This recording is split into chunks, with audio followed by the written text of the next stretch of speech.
ক্লায়েণ্টৰ প্ৰথমতে চুলিটো ৱাছ কৰিব লাগিব।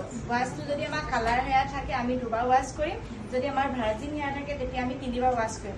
আৰু 3বাৰ ৱাছ কৰাৰ পিছত আমি লাষ্ট যিবাৰ থাকিব সেইবাৰ আমি কি কৰিম 5 মিনিটছ আমি ৰাখি দিম। ঠিক আছে, আমাৰ কিউটিকেলছ অপেন হ'ব, কাৰণ তেতিয়াহে আমাৰ প্ৰটিনটোৱে গৈ ভিতৰত কাম কৰিব চুলি ন।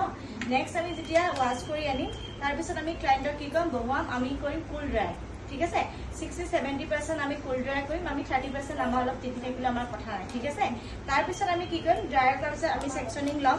ছেকশ্যনিং লোৱাৰ পিছত আমি কি কৰিলোঁ 1 নম্বৰটো আমাৰ চেম্পু হৈ গ'ল, বুজি পাইছা? 1 নম্বৰটো আমাৰ চেম্পু হৈ গ'ল। আমি 2 নম্বৰটো হৈছে আমাৰ এইটো লোচন, কাৰণ ইয়ে আমাৰ প্ৰটিন যিটো কাম কৰিব চুলিটো। ঠিক আছে, যিটো আমাৰ ড্ৰাইনেছ থাকে বা চুলিটো ফাটা চুলি থাকে বা ফ্ৰিজি থাকে ন, বা চুলিটো কালাৰ কৰাৰ পিছত এটা খুব বেছি শুকান টাইপৰ হৈ যায় ন, চুলিটো চাইনিং নাথাকে ন, সেই গতিকে আমি কি কৰিম 2 নম্বৰটো আমাৰ এইখিনি কাম কৰিব চান ফটেকো কৰে। ঠিক আছে, 2 নম্বৰটো কৰাৰ পিছত এই যে 3 নম্বৰ আৰু 4 নম্বৰ যিটা দিছে এইকেইটা হ'ল